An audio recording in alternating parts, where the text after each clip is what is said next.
Nach über 2 Jahren Weltreise und unendlich vielen Highlights ist es nicht immer leicht, sich für neue Dinge zu begeistern. Aber dieser Roadtrip im Nordwesten von Argentinien hat uns Tag für Tag den Atem geraubt. Das ist eine der krassesten Landschaften unserer gesamten Reise. Wir wussten vorher nicht wirklich, was uns erwartet, denn zwischen den Iguazú-Fällen und Patagonien machen die meisten Reisenden einen großen Bogen um die Provinzen Salta und Jujuy in den hochgelegenen Anden von Argentinien. Aber egal ob idyllische koloniale Städte, einzigartige Berglandschaften, eine interessante Geschichte oder Salzwüsten, die wirken, als wären sie nicht von dieser Welt. Dieser Roadtrip gehört ohne Zweifel zu den schönsten Abenteuern, die wir je auf Reisen erlebt haben.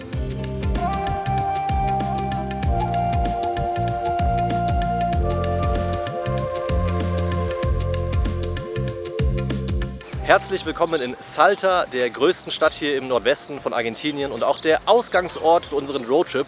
Und die Stadt ist schon ein Highlight für sich, gilt als eine der schönsten kolonialen Städte hier in Südamerika. Und ich stehe hier gerade auf dem Plaza 9 de Julio, dem zentralen Platz, super schön begrünt mit Palmen, koloniale Architektur drumherum. Also wir haben jetzt ja schon viele schöne Städte in Südamerika gesehen, wie Arequipa oder Cusco in Peru oder in Antigua in Guatemala oder auch in Sucre in Bolivien. Hier kommt auf jeden Fall ein ähnlicher Flair auf und ich würde sagen, wir schauen uns mal ein bisschen um.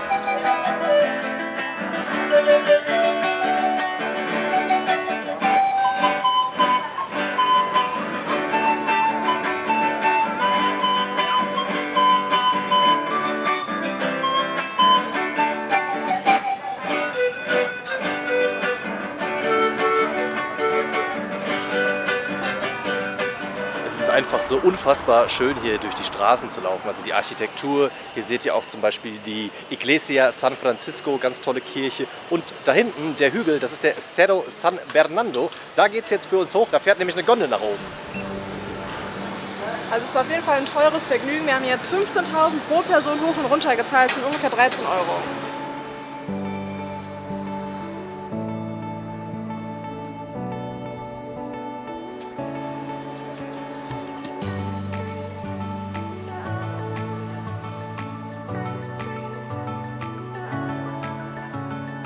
Hier oben ist so ein cooler Salta-Schriftzug, auf jeden Fall ein sehr beliebtes Fotomotiv. Und im Hintergrund seht ihr auch die Anden, weil Salta liegt in den Ausläufern der Anden. Die Stadt selbst befindet sich auf 1200 Metern, ist aber trotzdem ziemlich heiß. Also heute sind es über 30 Grad, aber insgesamt gefällt es uns sehr, sehr gut. Es gibt auch eine sehr große Auswahl an Restaurants. Wir haben gerade ein leckeres Menü del Dia gegessen.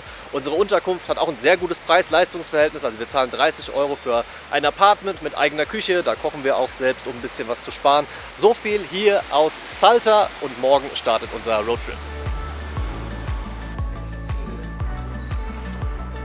Unser Mietwagen für die nächsten 7 Tage habe ich vorab online bei billigermietwagen.de gebucht und kostet 46 Euro pro Tag inklusive Versicherung. Also schon eher teuer. Es gab auch ein paar günstigere Angebote. Allerdings waren da die Verleihe unterirdisch schlecht bewertet teilweise. Und bei Radar Rental Car, wo wir jetzt waren, die sind wirklich sehr gut bewertet, haben auch einen sehr guten ersten Eindruck gemacht. Und wir konnten kostenlos einen zweiten Fahrer dazu buchen, was sehr cool ist. Und wir haben uns natürlich auch vor Ort erkundigt, ob wir nicht irgendwie mit dem Blue Dollar hier ein besseres Angebot finden. Aber tatsächlich war das bei billiger Mietwagen das Beste, was ich gefunden habe.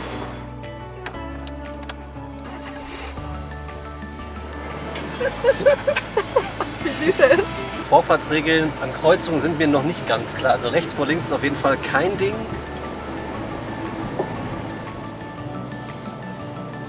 Wir machen direkt mal Gebrauch davon, dass wir 2 Fahrer haben. Dann kann ich mich aufs Filmen konzentrieren und euch erzählen, was wir so vorhaben. Die erste Etappe führt uns nämlich heute von Salta nach Pur de Marmasa durch die kurvenreichen Straßen auf der 9. Die habt ihr uns nämlich empfohlen, dass wir die fahren sollen. Es gibt 2 Wege, die 9 soll ein bisschen schöner sein. Und es sind insgesamt so 160 Kilometer, dauert um die 3 Stunden, Sonne scheint. Soda Stereo läuft hier, bekannte argentinische Rockband. Von daher, let's go! Es macht Spaß auf jeden Fall.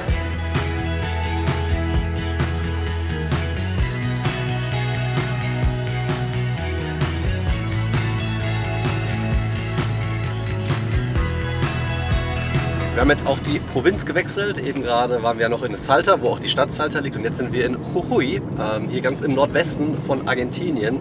Und hier die 9 macht Spaß zu fahren, mir zumindest. Ich glaube, Helen, dir war es ein bisschen zu eng und zu kurvenreich. Das ist halt sehr kurvig, das ist cool, aber es ist wirklich sehr eng. Ja, also wir haben ja nicht ein so großes Auto, da geht es einigermaßen. Aber ja, also ich glaube, mit dem Motorrad wird es richtig viel Spaß machen.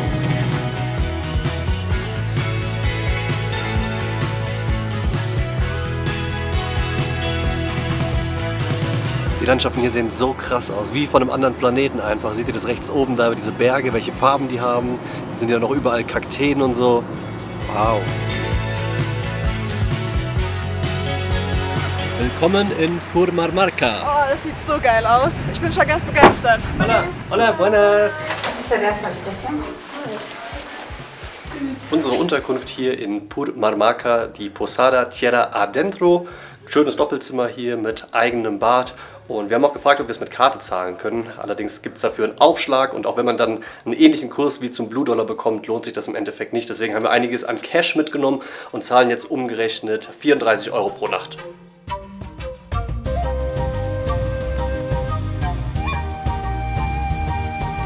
Auch wenn für uns Purmamarca und die Provinz Jujuy nicht so bekannt ist, für die Argentinier ist es ein beliebtes Reiseziel. Also der Ort ist schon voll und ganz auf den Tourismus ausgelegt, das sollte einem einfach klar sein. Aber für jeden, der was aus Alpaka-Wolle sucht, auf jeden Fall das Paradies. Ich finde, es sieht sogar ganz schön aus, weil dann hier alles so bunt ist auf den Straßen und der erste Eindruck ist echt schön. Im Hintergrund mit den Bergen und so, schon ein schönes Fleckchen hier. Ich habe schon gelesen, dass diese Tortillas, die so gegrillt werden mit verschiedenen Füllungen, hier sehr bekannt sind und deswegen probieren wir direkt mal ein mit Tomate und Käse. Ich glaube, so als Snack zwischendrin wird es unser Ding. Schmeckt gut. Also ein bisschen kross hier. Also schmeckt so ein bisschen Grillgeschmack, aber ist nicht schlecht.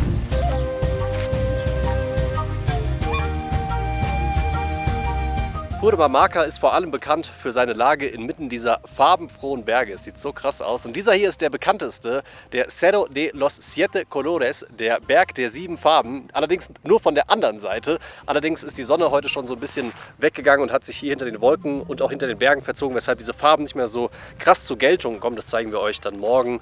Stattdessen machen wir jetzt einfach hier so eine kleine Wanderung um diesen Berg drumherum und diese Landschaften sind krass, oder? Das ist richtig unwirklich. Ich habe schon zu Hause gesagt, wir könnten jetzt auch auf einem anderen Planeten sein. Ja, man, dieses Rot und überall Kakteen auch. Richtig schön.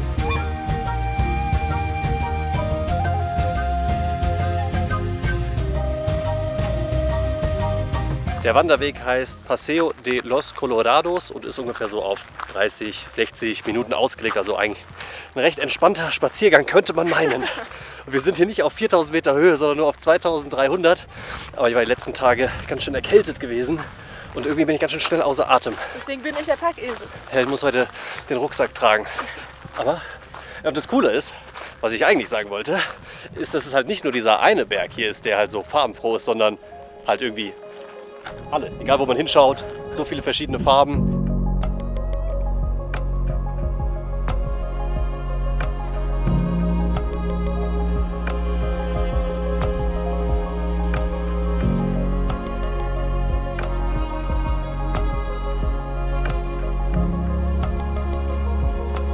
Eine Aussicht können wir euch nicht vorenthalten hier am Ende vom Trail. Unfassbar krasses Panorama, dieser Kontrast von den Farben. Und wir haben gedacht, wir machen hier gemütlichen Spaziergang, so, keine Ahnung, eine halbe Stunde irgendwie hier drumherum. Ich glaube, wir sind hier seit 2 Stunden, weil es einfach so heftig aussieht. Und man will gar nicht mehr gehen. Nein, also hier, das sieht einfach nur richtig, richtig schön aus. Aber es ist jetzt auch ganz schön kalt geworden, dazu noch ein bisschen Wind. Also wird Zeit, zur Unterkunft zu gehen und dann geht es morgen weiter.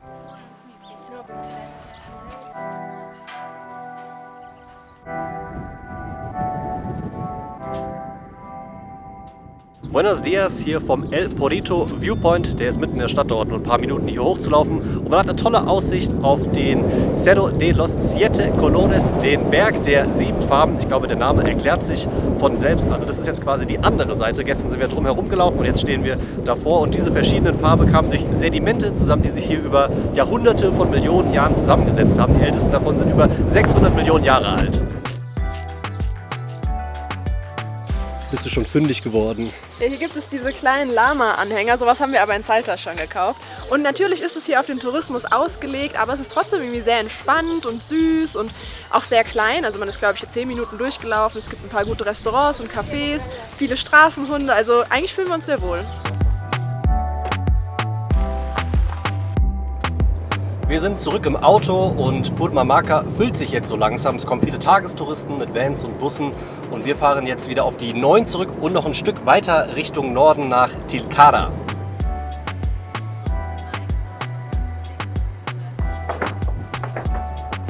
Gott, wenn hier nicht gerade ein anderes Auto drüber gefahren wäre, hätte ich nicht gedacht, dass das für Autos ist.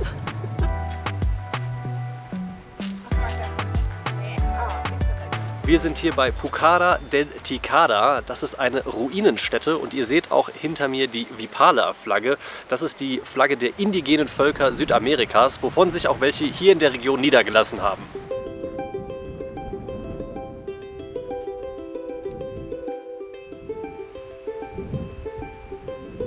Die ganze Region hier nennt sich Quebrada de Humahuaca und war Siedlungsgebiet von verschiedenen indigenen Völkern, unter anderem von den Omaguaca.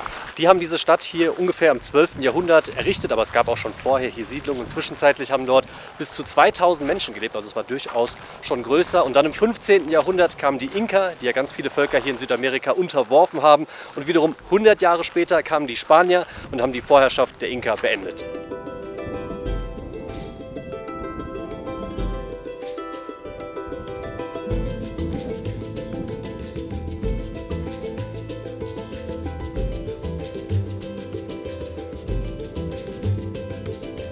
Hier sind wir in der Centro Ceremonial, also der Zeremonienhalle, wo die Inka den Omaguaca auch ihren Sonnenkult aufgezwungen haben. Und apropos Inka, hier in der Nähe, ein bisschen weiter weg, gibt es einen Vulkan, fast 7000 Meter hoch, wo im 15. Jahrhundert 3 Kinder in einer Inka-Zeremonie geopfert wurden. Und diese Kinder wurden im Jahr 1999 gefunden, also die Leichen der Kinder. Und die wurden so gut konserviert durch die trockene Luft, durch die Höhe, durch die Kälte, dass die heute als Mumien in Salta ausgestellt werden. Ich war auch in dem Museum drin. Das ist wirklich beeindruckend zu sehen, wenn man es so nennen darf, weil diese Mumien immer in so einer Kältekammer ausgestellt werden und man noch ganz viel zu der Geschichte dahinter erfährt oder auch zu dem Konservierungsprozess. Also insgesamt hier diese Region ist einfach super interessant. Auch die Ruinen hier, man kann hier überall drum herumlaufen. Also ich meine, es ist jetzt nicht Machu Picchu oder Tikal, wo wir ja auch schon gewesen sind, aber auf seine eigene Art und Weise super faszinierend und das einfach in dieser traumhaften Landschaft. Also wir sind schwer beeindruckt. Man kann von hier aus auch noch ein Stück weiter Richtung Norden nach Humahuaca fahren.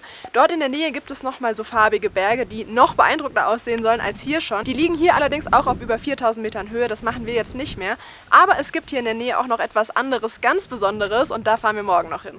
Buenos dias, wir sitzen wieder im Auto und ich glaube, man sieht, wir haben gestern ordentlich Farbe bekommen. Die Sonne knallt auf 2500 Meter, doch ein bisschen anders. Leider rot und nicht braun bisher, ne? Ziemlich rot, aber gut. Höhe ist ein gutes Stichwort, denn heute geht es richtig hoch. Wir gehen zu einer Salzwüste, die liegt auf 3500 Meter und auf dem Weg dorthin gehen wir über 4000 Meter. Mal schauen, wie ich das wegstecke. Ich glaube, man hört es auch immer noch, meine Erkältung hält sich ziemlich hartnäckig und ehrlicherweise kriege ich schon kaum Luft, wenn ich hier 5 Meter in Purmamarca laufe. Aber gut, wir probieren es und hoffentlich schaffen wir es.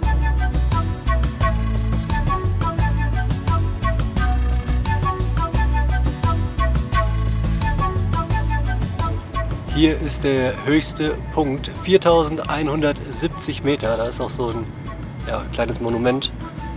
Aber wir fahren erstmal vorbei. Machen wir vielleicht noch auf dem Rückweg.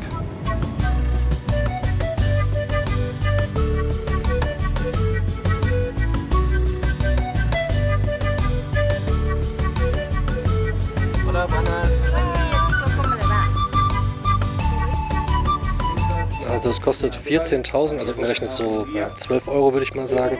Und man kriegt dann hier einen Guide, der fährt vor einem und man fährt dann selbst in dem Auto durch die Salzwüste. Bin mal gespannt.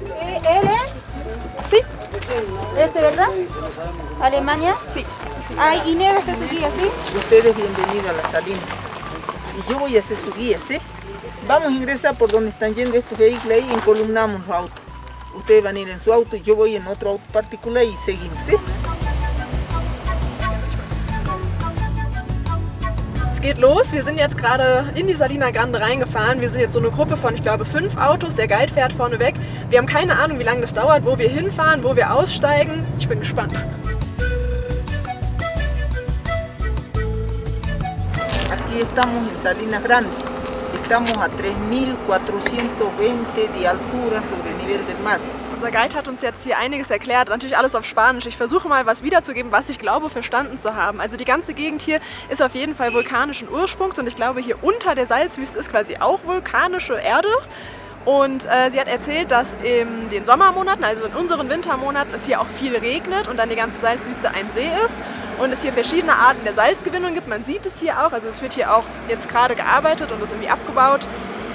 So oder so ähnlich. So oder so ähnlich. Ja, hier fahren auf jeden Fall die LKWs mit dem Salz, was dann natürlich auch zum Essen verwendet wird. Und wir dürfen jetzt ein paar Fotos machen.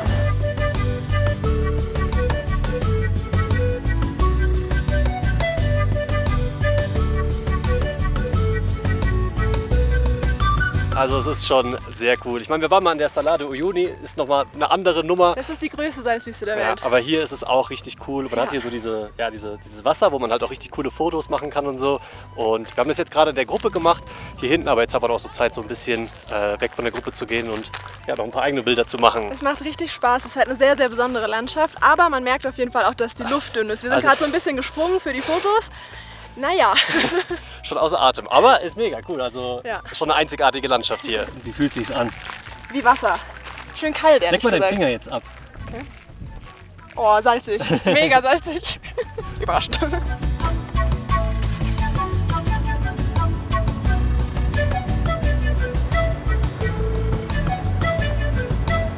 Erstmal im Leben durch eine Salzwüste fahren. Easy für mich. Mache ich eigentlich öfter.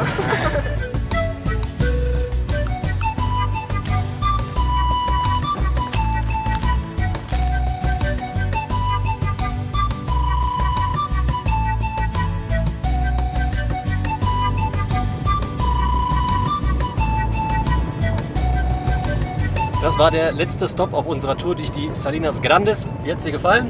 Super gut. Das ist richtig cool, weil es natürlich eine sehr einzigartige Landschaft. Also ich würde sagen, wenn man hier in der Nähe ist, sollte man das auf jeden Fall Genau. mitnehmen. Ich dachte, wir sind so ein bisschen verwöhnt von der Salar de Uyuni, aber es hat uns trotzdem nochmal voll abgeholt und sehr, sehr gut gefallen. Und falls euch das Video bis hierhin gefallen hat, dann lasst uns einen Daumen nach oben da. Das hilft unserem Kanal nämlich sehr weiter. Und sollten euch mehr Videos zum Thema Reisen, Weltreiseplanung, Länderguides interessieren, dann abonniert diesen Kanal. Und einen Stop haben wir noch vor uns auf unserem Roadtrip hier durch Jujuy und Salta. Und da wird es ein bisschen entspannter. Okay, wir müssen uns doch nochmal melden, weil wir sind gerade auf dem Rückweg und ich habe zu Helden gesagt, halt mal Ausschau nach Vicuñas. Das sind nicht domestizierte Lamas, also freilebende Lamas in Anführungszeichen. Die sehen auch ein bisschen anders aus und die haben wir auch schon in Peru und Bolivien gesehen und Helen meinte so, da sind welche, da sind welche. Dann haben wir kurz angehalten und ich glaube auf dem Tele sieht man es auch ganz gut. Es ist so cool, die sind so süß. Das war jetzt echt noch so das i-Tüpfelchen Genau. für die heutige Experience, würde ich sagen. Ja, also mega schön. Gut, so viel hier aus der Region. Wir freuen uns, wenn wir wieder ein paar Meter tiefer sind. Wir sind mittlerweile in Cafayate angekommen, haben einen langen Tag hinter uns, was Fahren angeht, sind von der Salinas Grandes über Purmamarca und Salta hier weiter Richtung Süden gefahren. Insgesamt waren es so 440 Kilometer, aber besonders der letzte Teil von Cafayate war wieder richtig schön durch tolle Landschaften, so ja rote Berge eher und da gibt es auch einen Spot, Garganta del Diablo heißt der, da kann man einen kleinen Stopp machen, das ist so eine Schlucht, kann man sich ein bisschen die Füße vertreten und ja, war auf jeden Fall wieder eine schöne Fahrt hierher. Jetzt sind wir hier in Cafayate, das ist so ein recht kleines, beschauliches Städtchen, würde ich sagen. Wir haben auch eine schöne Unterkunft hier. La Morada Hostel heißt es, glaube ich. Wir zahlen ungefähr 20 € die Nacht inklusive Frühstück. Ist eher basic, aber reicht auf jeden Fall vollkommen aus. Und Cafayate und die Region hier sind vor allem für eins bekannt, nämlich für Wein. Man sieht es hier auch drumherum, gibt es ganz viele Weinreben, es gibt verschiedene Weingüter, da kann man Wein natürlich auch probieren und so Verköstigungen machen. Da kriegt man dann immer noch so ein bisschen Käse dazu gereicht und so. Also das ist sehr nett und für Weinliebhaber auf jeden Fall der perfekte Stopp. Ich würde sagen, wenn man jetzt nicht unbedingt so ein krasser Weinliebhaber ist, kann man sich die ja knapp 4 Stunden, die man auch von Salta nochmal hierher fährt, ehrlicherweise sparen. So, es ist schön, es ist gemütlich, es ist aber halt auch nochmal eine Strecke, die man hin und zurücklegen muss. Also für jeden, der jetzt nicht irgendwie super krass Wein liebt, würde ich sagen, hat uns der erste Teil des Roadtrips insgesamt etwas besser gefallen. Aber insgesamt hat uns der Roadtrip extrem gut gefallen. Also wir haben jetzt ja die letzten 2,5 Jahre auf Reisen wirklich viel erlebt, aber das bleibt uns auf jeden Fall in Erinnerung hier, weil es war so abwechslungsreich. Also Salta, eine super schöne koloniale Stadt, dann Purmamarca in den Bergen, die Ruinenstädte, dann die Salinas Grandes. Also in so wenigen Tagen haben wir so viele coole Sachen gesehen. Die Landschaften sind so einzigartig und ich würde jetzt nicht sagen, dass es ein Geheimtipp ist, dafür ist es zu bekannt, aber es sind super wenig nicht spanischsprachige Touristen hier und das hat irgendwie nochmal so einen besonderen Flair und auch generell hat uns diese Reise so ein bisschen diesen Anden-Vibe gegeben, den wir halt auch ganz oft in Bolivien und in Peru hatten und das ja, mögen wir einfach sehr gern. Wir haben uns sehr wohl gefühlt. Es hat richtig viel Spaß gemacht hier. Und es war auch extrem cool, das alles mit dem Mietwagen zu machen. Also so als Ja. Roadtrip macht es auf jeden Fall richtig viel Spaß. Ich würde sagen, im Großen und Ganzen ist es relativ entspannt zu fahren, weil meistens nicht so viel Verkehr ist. Man muss aber auch dazu sagen, oft sind die Straßen nur einspurig und wenn da mal so ein langsamer LKW vor einem fährt, dann kommt man nicht unbedingt vorbei, weil es halt auch kurvenreich ist und so. Darauf muss man sich einfach einstellen, dass es vielleicht ein bisschen länger dauert, als bei Google Maps steht. Es gibt viele Polizeikontrollen, meistens dürfen wir durchfahren, ab und zu wird man auch mal rausgewunken. Man muss auf jeden Fall immer mit Licht fahren, das ist etwas, was wir gelernt haben, also Licht immer auch tagsüber anhaben in Argentinien. Und ja, es kann mal sein, dass es irgendwie so ein bisschen die Straße beschädigt ist. Es gibt mal Schotterpisten, es ist mal ein kleiner Erdrutsch auf die Straße abgerutscht oder so. Aber ich fand, es war im Großen und Ganzen schon machbar, oder? Genau, man muss sich aber darauf einstellen, Argentinien ist ein großes Land, auch wenn es sozusagen hier nur 2 Provinzen sind mit Salta und Jujuy, dass die Distanzen halt trotzdem sehr, sehr groß sind. Aber es macht einfach viel Spaß zu fahren, weil die Landschaften einfach wunderschön sind. Ja, wenn ihr jetzt noch irgendwelche Fragen habt, dann schreibt die uns gerne in die Kommentare oder schaut mal auf dem Blog vorbei, www.betterbeyond.de. Wir schreiben natürlich wie immer auch zu Salta und dem ganzen Roadtrip hier einen Blogbeitrag, da findet ihr auch nochmal alle Infos. Und ja, schreibt uns gerne mal in die Kommentare, falls ihr schon mal hier wart oder falls ihr jetzt gerne hierher kommen möchtet. Ja, also wenn ihr nach Argentinien reist, nehmt das mit auf eure Bucketlist. Wir sind mal gespannt, was uns noch in Patagonien erwartet, aber bisher war es von Buenos Aires, Iguazú und die Region war das, was uns bisher am besten gefallen hat. Ja. Von daher eine richtig coole Ecke von Argentinien und wir sehen uns dann in Bariloche wieder. Macht's gut. Ciao, ciao. Bis dann. Diese ganze Region nennt sich Quebrada de Huamaca. Quebrada de Huamunaca. Yes. Quebrada de Huamunaca. Und die, was? Ich weiß nicht, was ich sagen soll. Noch ein Stück. Noch ein Stück. Weiter. Herzlich. Ist fündig geworden. Ja, ich habe die Kasse schon gekauft. Oh, das ist sie. Was ungefähr so. Oh, wilder Hund, Achtung. Ach du Scheiße. Okay. Crazy.